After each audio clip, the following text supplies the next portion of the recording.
A young woman was serving a life sentence in prison for murder. Despite the seemingly hopelessness of her situation, she decided that she would not spend her life behind bars and began plotting a plan to escape from prison. To begin with, she befriended one of the prison guards. His job was to bury prisoners in the cemetery near the prison. If a prisoner died, the jailer would ring a bell to let all the prisoners in the prison know that one of them had died, then put the prisoner's body in a coffin. After filling out the necessary paperwork at the prison office, he would return, transport the coffin in his car to the cemetery, where he would bury it. Upon learning of this, the woman devised a cunning escape plan and shared it with her new friend. The next time the bell rings, she will immediately sneak into the room where the coffins are kept and climb into the coffin with the corpse, while the jailer is filling out paperwork in the office. When he returns, he will take the coffin with the woman and the corpse outside the prison and bury the coffin. He could not let the woman out of the coffin at once because the jailer was always accompanied by assistants during the burial.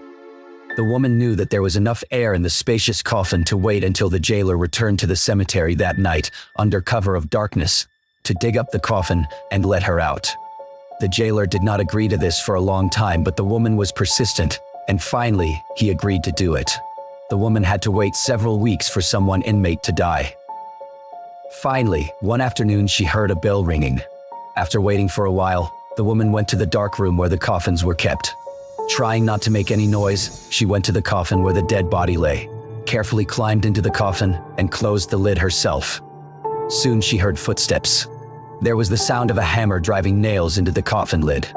Although the woman was very uncomfortable in the coffin next to the dead body, she realized that with each nail driven in, she was one step closer to freedom, and for that she was willing to endure anything. The coffin was loaded onto a hearse and taken to the cemetery. She felt the coffin being lowered into the ground with a sinking heart, but did not make a sound, even when clods of earth began to fall on the lid. Now her freedom was only a matter of time. Soon the woman grew tired of lying in darkness and silence, and for a moment she decided to light the match she had brought with her to see which of the prisoners had died.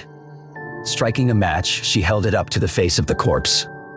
Beside her lay the very jailer who was to free her.